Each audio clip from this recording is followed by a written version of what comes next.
Hello everyone, and welcome to the show. Today, we're diving into one of humanity's most captivating migrations, the peopling of the Americas. For a long time, we thought the story was relatively straightforward, but recent research is revealing a picture that's much older and far more complex. The long-held Clovis-first model, which proposed humans first entered the Americas around 13,000 years ago, has been challenged. A growing body of evidence from archaeological sites across both North and South America now strongly suggests an earlier human presence. Genetic studies, particularly analyzing ancient and modern mitochondrial DNA, have been instrumental here. They point to a fascinating theory called the Beringian Standstill. This suggests that the ancestors of Native Americans diverged from Asian populations and then spent perhaps thousands of years isolated in Beringia, the landmass that once connected Asia and North America. This isolation likely occurred during the last glacial maximum, roughly 20,000 years ago, before populations began to move south into the Americas. Figuring out the exact dates for these early sites is a constant subject of debate. That's why researchers are now using multiple dating methods to get a clearer picture.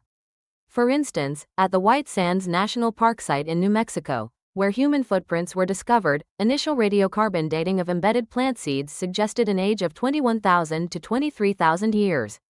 To corroborate this, scientists also dated pine pollen and used optically stimulated luminescence on quartz grains.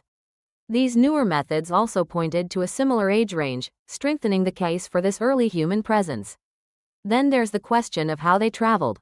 The interior ice-free corridor through Canada was once considered the main pathway. However, evidence suggests it may not have been habitable until later.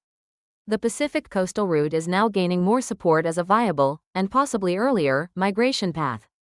Scientists reconstruct past ocean conditions and resource availability to assess when this route would have been feasible, with potential windows between 24,500 to 22,000 years ago, and again between 16,400 to 14,800 years ago.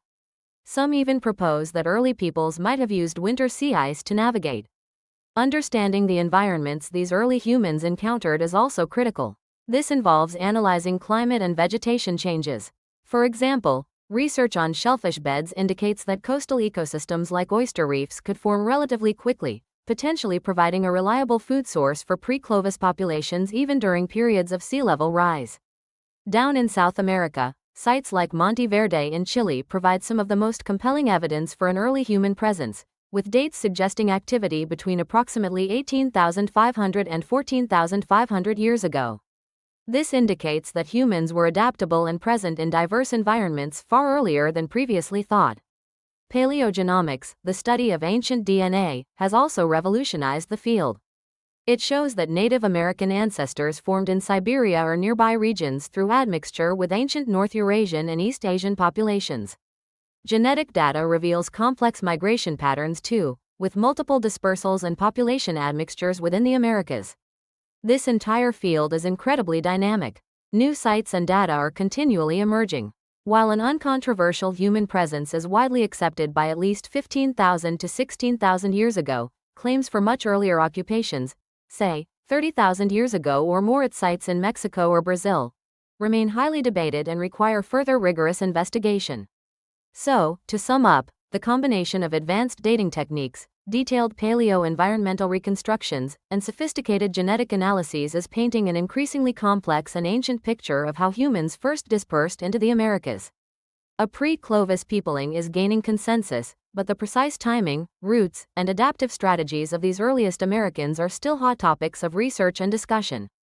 That's all for today's deep dive. Thanks for tuning in.